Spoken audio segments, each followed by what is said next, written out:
بسم اللہ الرحمن الرحیم۔ السلام علیکم۔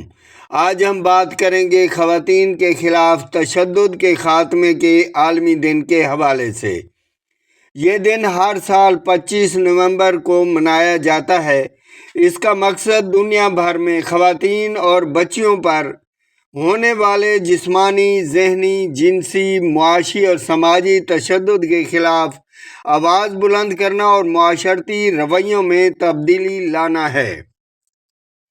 یہ دن ڈومینیکن ریپبلک کی 3 بہنوں پیٹریا، منیرا اور ماریا میرابل کی یاد میں منایا جاتا ہے، جنہیں 25 نومبر 1960 میں ایک آمرانہ حکومت کے خلاف مزاحمت کے باعث قتل کر دیا گیا تھا۔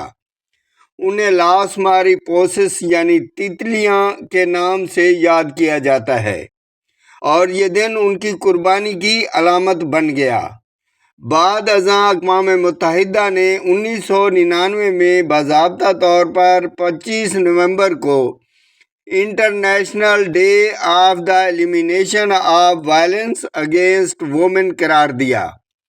2025 کا theme united to end digital violence against all women and girls یعنی ڈیجیٹل دنیا میں خواتین اور بچیوں کے خلاف تشدد کا خاتمہ متحد ہو کر رکھا گیا۔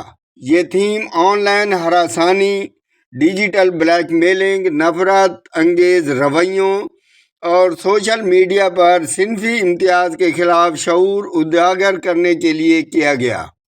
اس دن کے اہم پیغامات میں تشدد کسی بھی صورت میں قابل قبول نہیں، خواتین کے بھی حقوق ہیں۔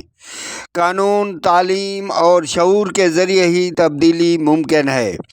پاکستان میں خواتین کے خلاف تشدد کے کیسز گھریلو جھگڑوں، غیرت کے نام پر قتل، ہراسانی، جبری شادی، تیزاب گردی اور سائبر بلیک میلنگ کی صورت میں سامنے آتے ہیں۔ میں ہوں اے ڈی انجم اور آپ دیکھ رہے ہیں میرا یوٹیوب چینل اے ڈی انجم آفیشیل۔ چینل کو سبسکرائب کیجیے اور بیل آئیکن کا بٹن بھی دبا دیجیے تاکہ آپ کو اس طرح کی معلوماتی ویڈیوز بر وقت ملتی رہیں۔